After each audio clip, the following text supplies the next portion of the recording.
आप सभी का एक बार फिर गुलिस्तान न्यूज़ में खैर मकदम करते हैं, स्वागत करते हैं। एक अहम खबर के साथ आपके सामने हाजिर हुआ हूँ। आप जानते हैं इससे पहले लद्दाख के अंदर जो एसएससी में बहुत सारे कैंडिडेट्स ने एक केस फाइल किया था और उस केस को लेके अभी डिवीजन जो बेंच है जम्मू जम्मू कश्मीर और लद्दाख के, उन्होंने जजमेंट पास किया है एसएससी के मैटर में लद्दाख को लेके। हमारे साथ खास इस जजमेंट के ऊपर बात करने के लिए एडवोकेट अखिल बर्दी साहब हमारे साथ ज्वाइन कर चुके हैं, जो इस केस को लड़ रहे थे। और इस केस के बारे में बात करें तो अजरा बानो और अदर्स जो और उनका वकील था मिस्टर अखिल अहमद बर्दी और versus chairman staff selection commission. Akhil Bardi साहब हमारे साथ ज्वाइन करने के लिए बहुत बहुत शुक्रिया। सबसे पहले आपसे जानना चाहेंगे, जो division bench of Jammu Kashmir and Ladakh की जानिब से जो जजमेंट आया है, किस तरह की जजमेंट आया है, क्या कहना चाहेंगे? Before going into the judgment, I would like to brief this matter कि कैसे start हुआ था, कि ये matter कैसे dispose of हुआ था. First, initially grievance ये था कि applicants का कि their form were rejected on the grounds of blood signature and blood photographed, and they had made a representation to the concerned SSC to redress their grievances. Ji. But despite of their representation, उसमें कुछ हुआ नहीं, तो in very short period of time, we rushed before the Central Administrative Tribunal, through which we have filed an original application. उस application में हमने ये plead किया था all the grievances we have portrayed, and we have raised various legal grounds that we were not informed, notice was not given, it's also right, और बहुत सारे हमने इसमें बताए थे. तो Honorable Court has heard the matter at the length at the interim stage. After hearing the matter, Court has granted an interim order. उस interim order में ये हुआ था कि applicants were allowed to participate in the exams. तो उसी order को लेके students had participated. I think 90% of the students had participated in this exams. और वो चले गए थे Delhi, Chandigarh. After they coming back, the matter was again heard for the final hearing. जब कोर्ट ऑनरेबल कोर्ट कैट ने इसको फाइनल हियरिंग में सुना, तो सुनने के बाद कोर्ट ने लास्ट ऑब्जर्वेशन करके इसको डिसमिस कर दिया था. अब मैं कैट की ऑब्जर्वेशन पे ज्यादा इस पे टाइम नहीं, मतलब I will not spend, I will go into the important judgment pass by the honourable high court. उसी कैट के ऑर्डर को we have challenged in next day before the honourable high court, which was heard by the division bench. और इसमें दो bench होते हैं. जो भी कैट का ऑर्डर हम चैलेंज करते हैं, that is always heard by the division bench, जिसमें दो जज कंस्टिट्यूट होते हैं. सेम इसी मैटर में भी डिवीजन बेंच ने इसको बड़े लेंथ पे सुना, and court has heard our arguments, avertments and the objection from the respondent also. इसमें सबसे मैं जजमेंट को थोड़ा सा पढ़ने से पहले हमारा एक ग्राउंड्स बता रहे थे कि कोर्ट में हम why we had challenged the imputed judgment passed by the CAT. इसमें हमने सबसे पहले ग्राउंड ये रखा था कि we were not being informed. जो नोटिस था एक आपका एक अभी कॉन्स्टिट्यूशनल जूरिस्प्रूडेंस में कह सकते हैं कि ये एक इम्पोर्टेंट हो गया है कि थ्रू जुडिशियल इंटरप्रिटेशन नोटिस देना इस आपका एक राइट है, which was infringed in this case. The candidates were not informed कि आपका फॉर्म क्या गलत हुआ, क्या नहीं हुआ. We were not being informed. तो ये सबसे इम्पोर्टेंट एक हमारा ग्राउंड था कि we were not being heard, we were not given opportunity to redress our grievances. तो सेकंड हमारा ग्राउंड था कि इसमें बहुत सारे फंडामेंटल राइट्स भी इन्फ्रिंज हुआ था. जैसे कि आप देखिए आर्टिकल 14, अगर आप स्टडी आर्टिकल 14 इन डिटेल, इसमें आपको इक्वालिटी होना चाहिए, आपको सुनना चाहिए, फेयरनेस होना चाहिए. That has been completely violated in this impute order. And secondly, Article 16 is also important. जो आपका employment right है, there should not be a discrimination in any job in the government में है, तो वो होना नहीं चाहिए. इन चीजों पे भी हमने बहुत आर्ग्यू किया था और हमने ये भी कहा था कोर्ट ने कि this is not the individual right. इसमें एक मतलब जनरल भी कह सकते हैं कि more than thousands of students had participated, is going to participate in this exam. तो एक इंडिविजुअल राइट नहीं है, क्योंकि इसमें बहुत सारे राइट इम्पैक्ट हो चुके हैं. तो ऐसे हमने बहुत सारे आर्गुमेंट्स रखा था. तो अदर साइड ने भी ऑब्जेक्शन फाइल किया था, जो एसएससी की. उन्होंने बोला था कि उसमें बहुत सारे सुप्रीम कोर्ट के जजमेंट्स थे.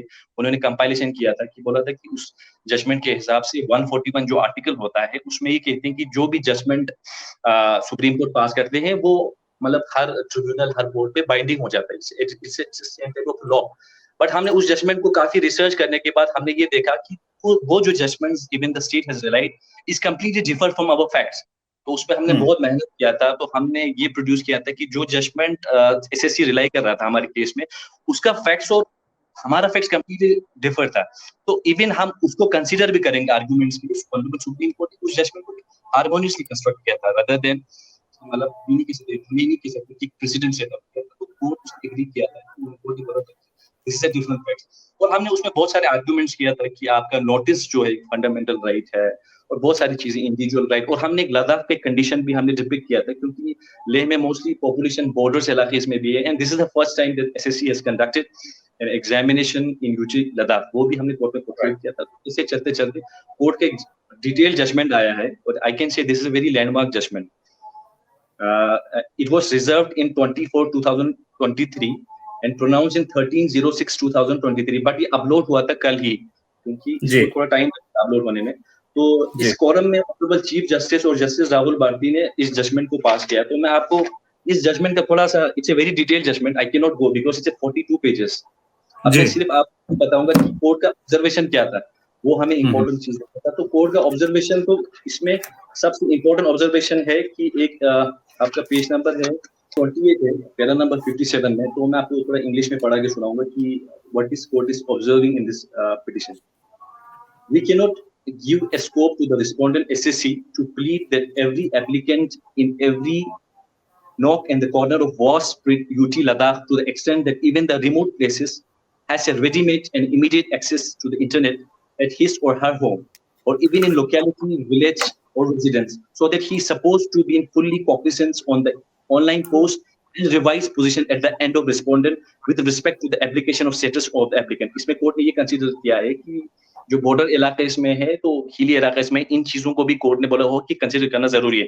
और सबसे इंपॉर्टेंट कोर्ट ने ऑब्जर्वेशन ये दिया था, मैंने आपको पहले भी बोला था, in the present case we left to make a safe guess that the petitioners were not notified individually, we were not given notice about the defect, deficiency, error, incorrectness attending their individual application form. Otherwise, if had been so informed, there was no reason of petition would left uncared, unavailed the opportunity to carry out a course of correction by correcting and modifying their application forms as pointed out the defect, deficiency, so and so, incorrectness. Such a number of petitioners cannot assume to have been acting with a sheer mansidia to manipulate their online application forms to carry out some unfair means for achieving which they have walked out to go to the extent to the High Court of Jammu and Kashmir। तो court ने यही observe किया था कि उनको notice नहीं दिया गया था। If they had received a notice, तो यहाँ पे इतना नौबत नहीं आता कि they will come to the court to redress their grievances. अब मैं सीधा आपको कोर्ट का जो मेन ऑपरेटिंग पोर्शन कहते हैं, जिसको बोलते हैं कि आपने जो ऑर्डर प्रोनाउंस किया है, उस पे जाऊंगा कि कोर्ट ने क्या डायरेक्शन दिया है। जी जी। अब आपको ये लास्ट जो इसका मेन ऑपरेटिव इनका जो डायरेक्शन है वही मैं बताता हूँ।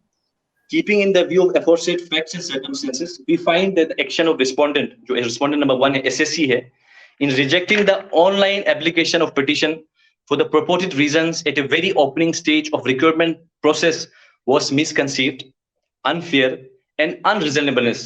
Instead, the respondent SSC ought to have issued an admission certificate, admit card, and roll numbers to the petitioners for enabling to appear them to the computer-based application। और last में ये भी लिखता है कि the judgment of central administrative tribunal is found not in sound in the eyes of law, was in adjudication, and learned tribunal has not made a true and correct reading and appraisal of the facts and circumstances of the case। This is the court has done an observation। This imputed judgment suffers from many miscarriages। और last में कहता है कि we therefore set aside the imputed judgment dated past 7/12/2022 in OAs 717, 730, and 739. We also set aside the action of the respondent number 1 SSC in denying the roll numbers and admit cards to the petitions by reference to the purported deficiencies and defects in the relationship to the online application forms submitted by the petitioner। Consequently, उसके बाद कहता है कि we direct the respondent SSC to recon, means to accept the petitioner appearance in the computer-based examination through pursuant to the interim direction of the Central Administrative Tribunal Srinagar, was regularly admitted candidates and to announce their respective results and deal their case accordingly depending upon the outcome of results was done with the respect of the other shortlist candidates in accordance with the terms and conditions of the notice 23/05/2022। Compliance to be done within 1 month of passing this judgment। The Honorable Court is also giving a deadline that 1 month is given to the SSC to comply the order। बस यही sir, जिस तरह से आपने एक अहम चीज कहा कि ये जो जजमेंट है लैंडमार्क की आपने जिक्र की, तो हम थोड़ा समझना चाहेंगे लैंडमार्क के हिसाब से हैं। और दूसरा, जिस तरह से अभी जो डिवीजन बेंच की जानिब से जजमेंट आया है और अब आने वाले वक्त में जिन जिन जो कैंडिडेट्स रिजेक्ट हुए थे उनको क्या करने की जरूरत है, आप क्या प्रोसीजर रहेगा इस सबसे जजमेंट के पहले बाद? आपने मुझसे सवाल पूछा था कि लैंडमार्क इसको क्यों कहते हैं? क्योंकि देखो कोर्ट के ऑर्डर में हमेशा एक नीचे लिखा हुआ होता है कि whether the order is reportable, उस पे लिखा हुआ यस, और नीचे लिखा हुआ है whether the order is speaking yes. तो कोर्ट जब ये दो यस यस करते हैं तो इसका मतलब ये होता है कि ये रिपोर्टेड जजमेंट बोला जाता है। तो मतलब जी। It can be published in a law journal also, it can be published in जो मतलब लॉ रिलेटेड बुक्स होते हैं, तो इसको बोलते हैं कि रिपोर्टेबल। तो इसलिए कोर्ट हमेशा नीचे मार्क करते हैं कि यस यस किया हुआ। तो इसी जजमेंट को भी कोर्ट ने इसमें यस मार्क किया हुआ। तो मेरा यही मतलब तजुर्बा है कि मैं कह सकता हूँ कि ये रिपोर्टेड और लैंडमार्क जजमेंट कहा जा सकता है। और जिस तरह से अब जो कैंडिडेट्स को क्या करने की जरूरत है आने वाले वक्त में, जजमेंट तो अब आया है कैंडिडेट्स कैंडिडेट्स के फेवर में। मुझे तो यही लगता है कि this is the direction given to the SSC, तो they will come and find the way. तो बच्चों को जो भी एसएससी डायरेक्शन देंगे उसके ऊपर मुझे लगता है they have to respond it, otherwise तो जी। This is the direction given to the SSC. यानी इस जजमेंट के बाद अब एसएससी को आने वाले वक्त में 1 महीने के अंदर अंदर नोटिस हो या किसी भी तरह की इंफॉर्मेशन हो वो कैंडिडेट्स तक पहुंचाना चाहिए।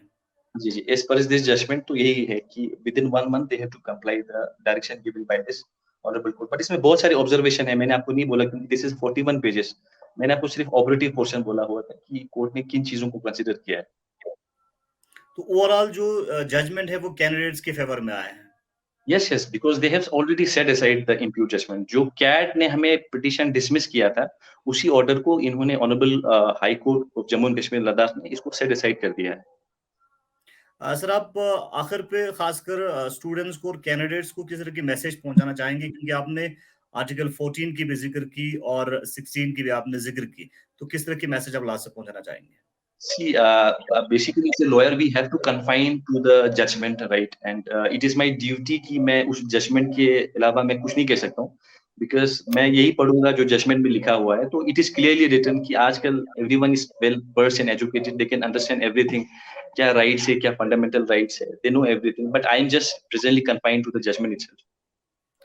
चलिए, बहुत बहुत शुक्रिया। हमारे साथ एडवोकेट अकील अहमद बर्दी साहब बात कर रहे थे, जो कि एसएससी के मैटर में जो मुख्तलिफ कैंडिडेट्स ने जो केस फाइल किया था उनको रिप्रेजेंट कर रहे थे, उनके जरिए जो है इस केस को लड़ रहे थे। और अब डिवीजन बेंच की जानिब से लगातार लेंथ में इस केस को सुनने के बाद अब division bench of Jammu Kashmir and Ladakh की जानिब से जजमेंट आया है और जजमेंट कैंडिडेट्स के फेवर में आया है, जिस तरह से अकील अहमद बर्दी साहब का कहना है। और साथ ही साथ जजमेंट के आखिरी पोर्शन में एसएससी को क्लियरली कहा गया है कि आने वाले 1 महीने के अंदर अंदर स्टूडेंट्स को, जो कैंडिडेट्स को आने वाले वक्त में इस जजमेंट के ऊपर कंप्लेंट्स करे। अब हमारे साथ बने रहिए पल पल के अपडेट्स के लिए, और भी अपडेट्स आप तक पहुंचाते रहेंगे। Thank you, Shakti.